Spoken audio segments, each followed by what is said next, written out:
Hello, my voidlings, it's Abyssle here, and, welcome to a feelsy game, I guess. I wanted to play something a bit different. We had that with Soccer Spirit, which I'm still recording, or going to record, by the way. I just need more time.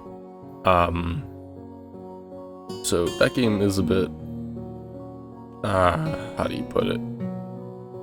Cuckoo for coconuts, or Cocoa Puffs, if you will. Whereas this game is a tearjerker. I've heard. I've never played it, but I hear it has the feels. So there's my reasoning.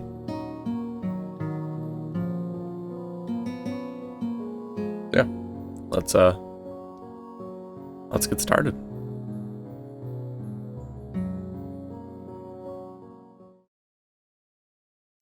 Pretty snow. Oh man, I gotta read. Alright. A light breeze causes the naked branches overhead to rattle like wooden wind chimes. Okay, I'm already messing up. This is a popular treat for couples in the summer. The delicious trees, fancy words, provide a beautiful green canopy, far out of sight of teachers and fellow students. But now, in late winter, it feels like I'm standing under a pile of kindling. I breathe into my cupped hands and rub them together furiously to prevent them from numbing in this cold. Just how long am I expected to wait out here anyway? I'm sure the note said 4 o'clock p.m. Ah yes, the note slipped between the pages of my math book while I wasn't looking. As far as cliches go, I'm more of a fan of the letter in the locker, but at least this way shows a bit of initiative. As I ponder the meaning of the note, the snowfall gradually thickens. The snowflakes silently falling from the white-painted sky are the only sign of time passing in the stagnant world. Wow, that is deep. I like it. I like it a lot. Their slow descent upon the frozen forest makes it seem like time has slowed to a crawl. The rustling of dry snow underfoot startles me, interrupting the quiet mood. Someone is approaching me from behind. Hisa? You came? A hesitating, barely audible question. However, I recognize the owner of that dainty voice instantly. Feel my heart skip a beat. It's a voice I have listened to hundreds of times, but never as more than an eavesdropper to a conversation. I turn to face this voice, the voice of my dreams, and my heart begins to race. Oh man.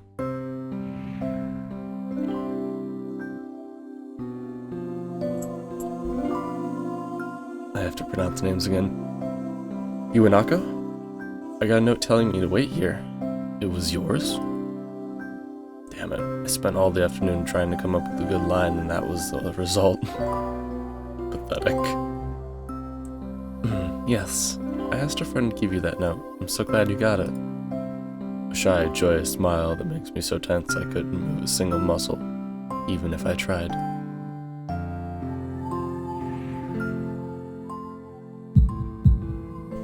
My heart is pounding now, as if it were trying to burst out from my chest and claim the scroll for itself. So, here we are, out in the cold. Yeah, I'm out in the cold. Once again, the wind stirs up the branches. Wow. The cacophonous noise is music to my ears. Iwanako flinches ever so softly against the gust of wind, while she's in her fucking school outfit in the middle of winter, and that bothers me greatly. Just saying. As it passes, she rights herself, as if supported by some new confidence. Her eyes lock with mine, and she lazily twirls her long, dark hair around her finger. Why has the music stopped?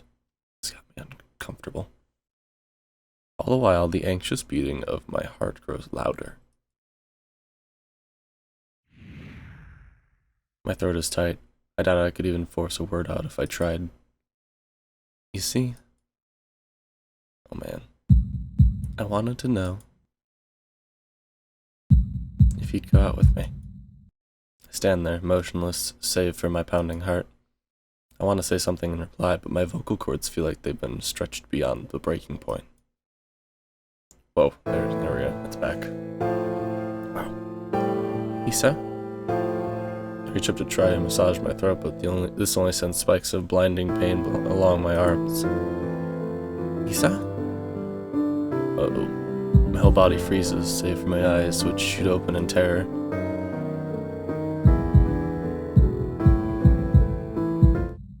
I'm not yelling that, but you get the gist. The beating in my chest suddenly stops, and I go weak at the knees. The world around me, the canopy of bare branches, the dull winter sky, Iwanako running towards me, all these fade to black. The last things I remember before slipping away are the sounds of Iwanako screaming for help and the incessant clatter of the branches above. Would I have a heart attack or something? Damn. My fucking jangling necklace is bothering me.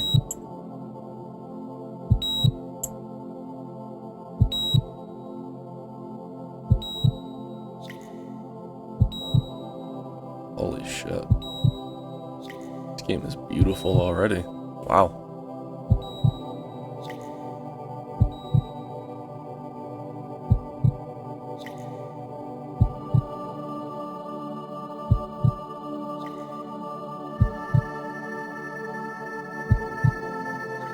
I have no words to describe how amazing this looks. It looks like something out of an anime at the moment.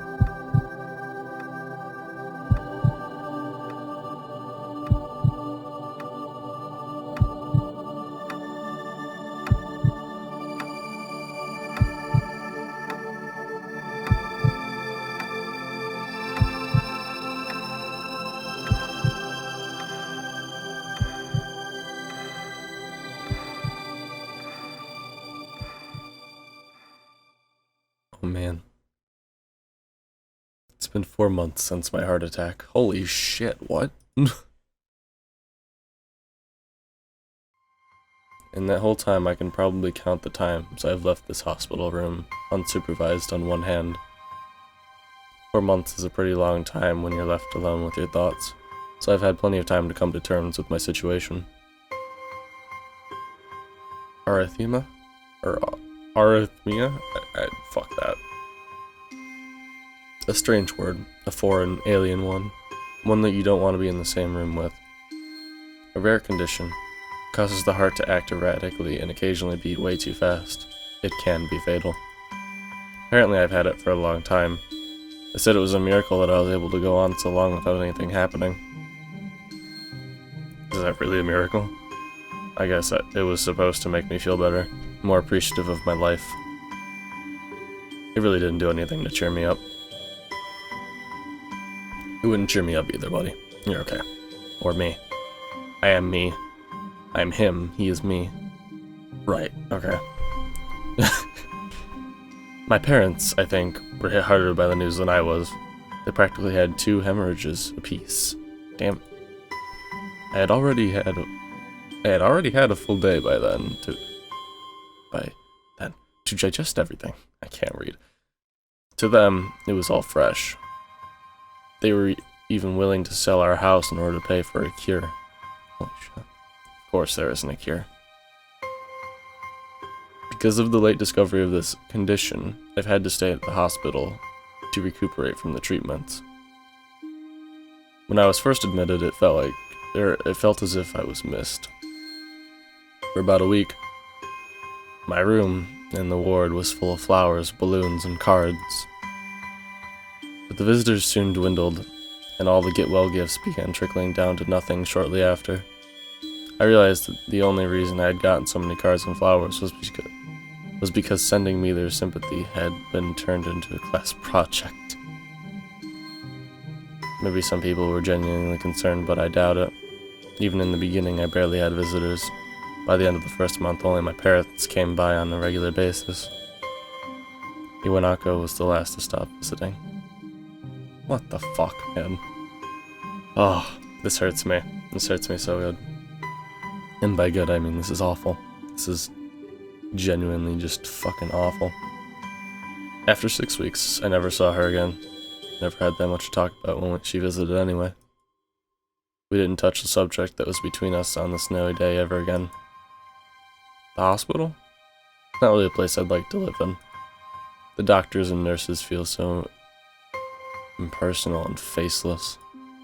I guess it's because they're in a hurry and they have a million other patients waiting for them, but it makes me feel uncomfortable. For the first month or so, I asked the head cardiologist every time I saw him for a rough estimate of when I'd be able to leave. He never answered anything in a straightforward way, but he told me to wait and see if the treatment and surgeries worked. So, I idly observed the scar that those surgeries had left on my chest slowly change its appearance over time, thinking of it as some kind of an omen. I still ask the head cardiologist about leaving, but my expectations are low enough now that I'm not disappointed anymore when I don't get a reply. The way he shuffles around the answers shows that there is at least some hope. At some point I stopped watching TV. I don't know why, I just did. Maybe it was the wrong kind of escapism for my situation. I started reading instead. There's a small library at the hospital, although it was more like a storeroom for books. I began working my way through it, one small stack at a time. After consuming them, I would go back for more. I found that I liked reading, and I think I even became a bit addicted. I started feeling naked without a book in my hands. But I loved the stories. That was what my life was like. The days became increasingly harder to distinguish from each other, differing by only the book I was reading and the weather outside. I felt like time was blurred into some gooey mass, or some kind of gooey mass that I was trapped inside instead of moving within. A week could go by without me really noticing it. Sometimes I'd pause in realization that I didn't know what day of the week it was. But other times, all the things that surrounded me would painfully crash into my consciousness through the barrier of nonchalance I had set up for myself. The pages of my book would start to feel sharp and burning hot, and the heaviness in my chest would become so hard to bear that I had to put a book aside and just lay down for a while, looking at the ceiling as if I was going to cry. But that happened only rarely, and I couldn't even cry. I'm getting so fucking depressed from this.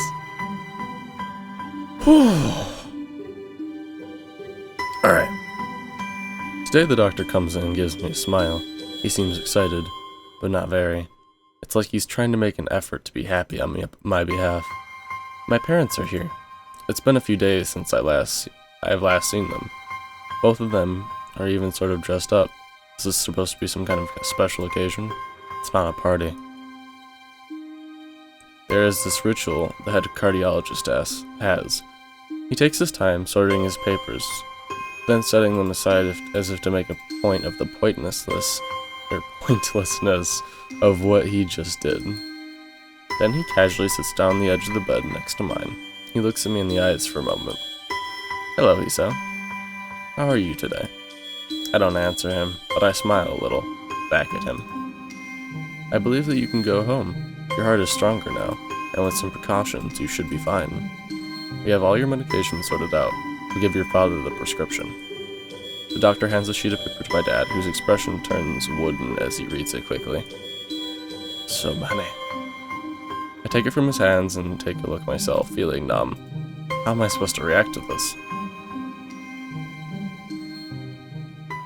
The absurdly long list of medications staring back at me from the paper seems insurmountable. They all blend together in a sea of letters. This is insane. Side effects, adverse effects. Seems we're getting a phone call. Yeah, I'll be right back, I guess. Okay, I'm back. To let you know, on a side note, as Iggy would have said, but she's too quiet in their voice thing. 9 times out of 10 when we get a phone call, it's people trying to get to a doctor's office, because our home phone is one number difference. And it's like a 6 instead of a 9, so easily mistakable. So yeah, That's fun. Anyway, back to this. Side effects, adverse effects, contraindications? Nah. Whatever. And dosages are listed line after line with cold precision. I tried to read them, but it's so futile. Or futile. I can't understand any of it. Attempting to only makes me feel sicker. All of this for the rest of my life, every day. I'm afraid this is the best we can do at this point. However, new medications are always being developed, so I wouldn't be surprised to see that list fade over the years. God damn. I need to burp. Excuse me a moment. I blame the coffee. Years. What kind of confidence booster is that? I'd have felt better if he hadn't said anything at all. Also, I've spoken with your parents, and we believe that it would be best if you don't return to your old school. What? Please calm down, Isao. Listen to what the doctor has to say. Calm down. The way he says it tells me he knew full well that I wouldn't like it. Am I going to be homeschooled? Whatever of my concern shows, it's ignored. We all understand that your education is paramount. However, I don't think that it's wise for you to be without supervision, at least not until we're sure that your medication is suitable. So I've spoken to your parents about a transfer. It's a school called Yamaku Academy that specializes in dealing with disabled students. Disabled? What am I? It has a 24-hour nursing staff, and it's only a few minutes from a highly regarded general hospital. The majority of students live on the campus. Sorry, I'm turning the volume down a bit. Think of it as a boarding school of sorts. It's designed to give students a degree of independence while keeping help nearby. Independence. It's a school for disabled kids. Don't try and disguise that fact. If it was really that free, there wouldn't be a 24-hour nursing staff, and you wouldn't make a hospital nearby a selling point. Of course, that's only if you want to go, but your mother and I aren't really able to homeschool you. We went out there and had a look for a couple weeks back. I think you'd like it. It looks like I really don't have a choice. Compared to other heart problems, people with your condition usually tend to live long lives. You'll need a job one day, and this is a good opportunity to continue education. This isn't an opportunity. Don't call it an opportunity. Don't call it a goddamned opportunity. Well, you should be excited at the chance to go back to school. I remember you wanted to return to school. And while it's not the same one, special school. Thanks. An insult. That is what I want to say. It's a step down. It's not what you think. All the students there are pretty active in their own sort of way. It's geared towards students that can still get around and learn, but just need a little help, in one way or another. Your father's right. And many of the graduates of the school have gone to do amazing things. A person doesn't have to be held back by their disability. One of my colleagues in another hospital is a graduate. I don't care. A person doesn't have to be held back by their disability. That's what a disability is. I really hate that something so important was decided for me, but what can I do about it? A normal life is out of the question now. It's funny. I'd always thought my life was actually kind of boring, but now I miss it. I want to protest. I want to blame this lack of reaction on shock or fatigue. I could easily yell out something now, something about how I can go back to school anyway. But no. I don't say anything. Fact is, I know now it's futile. Futile. Fuck my life. I look around the room, feeling very tired of all this. The hospital, the doctors, my condition, everything. I don't see anything that would make me feel different. Any different. There really isn't a choice. I know this, but the thought of going to a disabled school, what are those even like? As much as I try to put a positive spin on this, it's very difficult. But let me try. A clean slate isn't a bad thing. That is all I can think of. of to get me through this. At least I still have something, even if it's a special school or it's something. It's a fresh start. My life isn't over. It would be a mistake just to resign myself to thinking that. At the very least, I'll try to see what my new life will look like. There you go, that's a better attitude. I like that. That's good. Good job, me. Oh, moving imager. Act 1. Life expectancy. Wow. I guess I'll end there on that act. And, I'll see you guys in the next episode. And we'll go into the school. Woo! Oh, alright guys, I'll, see you next episode. This is Abyssle signing out. Peace out, and I love all you voidlings. You're amazing, and goodbye. And, wait, before I do that. If you liked this episode, and you like this series, leave it a like and tell me to record more, because then I'll record more, and then we can have fun. Yes, goodbye. Have a great day. I love all of you. Boop! On a side note, I think the coffee's kicking in. Bye!